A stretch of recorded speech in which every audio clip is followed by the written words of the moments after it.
le Seigneur va me dire ceci. Mon fils, oui, mon fils, c'est moi qui le permets. Je vais lui demander, mais Seigneur, quel est le but pour lequel tu le permets? Le Seigneur va déclarer, parce que je veux vous préserver. Je veux vous préserver du programme de Lucifer. Je veux vous préserver du programme luciférien qui dit que toute l'Afrique doit être assujettie à son programme. Toute l'Afrique doit être annexée, assujettie aux grandes nations et soumise au programme luciférien. C'est moi qui permets ce qui se passe aujourd'hui dans l'AES. C'est moi l'Éternel qui fait des choses ici, ainsi de retarder le programme luciférien. Et le Seigneur me dit, ce n'est pas fini. Je n'ai pas encore fini avec l'Afrique. D'autres pays africains vont se détacher du système luciférien, vont se détacher de l'OTAN et de toutes ces grandes nations. Il va me dire ceci, parce que je vais vous préserver. Je vais encore vous préserver. Quand je vais commencer par frapper,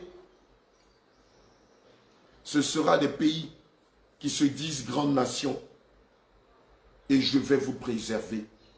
Bien-aimés, nous sommes dans une période charnière où le Seigneur Jésus-Christ a pris sur lui de révoquer le programme de Lucifer en créant des chaos dans certains pays dans le but d'exonérer les enfants de Dieu, dans le but de préserver les enfants de Dieu.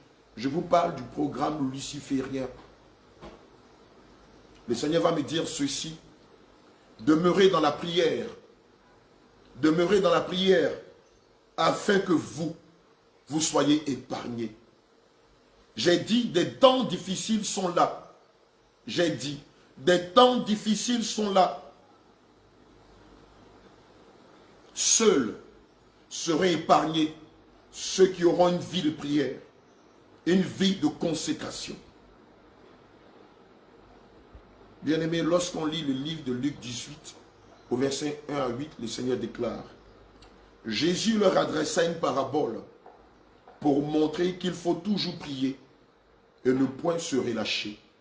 Il dit, il y avait dans une ville un juge qui ne craignait point Dieu et qui n'avait égard pour personne.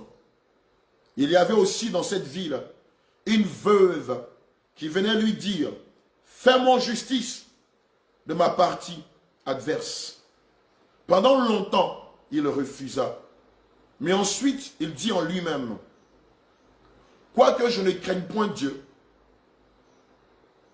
et que je n'ai égard pour personne, néanmoins, parce que cette veuve m'importune, je lui ferai justice, afin qu'elle ne vienne pas sans cesse me rompre la tête. Le Seigneur ajouta, entendez ce que le juge inique dit. Et Dieu ne fera-t-il pas justice à ses élus qui crient à lui jour et nuit?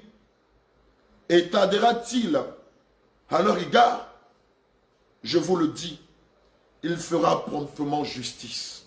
Quand le Fils de l'homme viendra, trouvera-t-il la foi sur la terre? Bien-aimés, le Seigneur le termine en disant ceci, tous ces pasteurs qui viennent dans le mois de janvier, écoute-moi bien,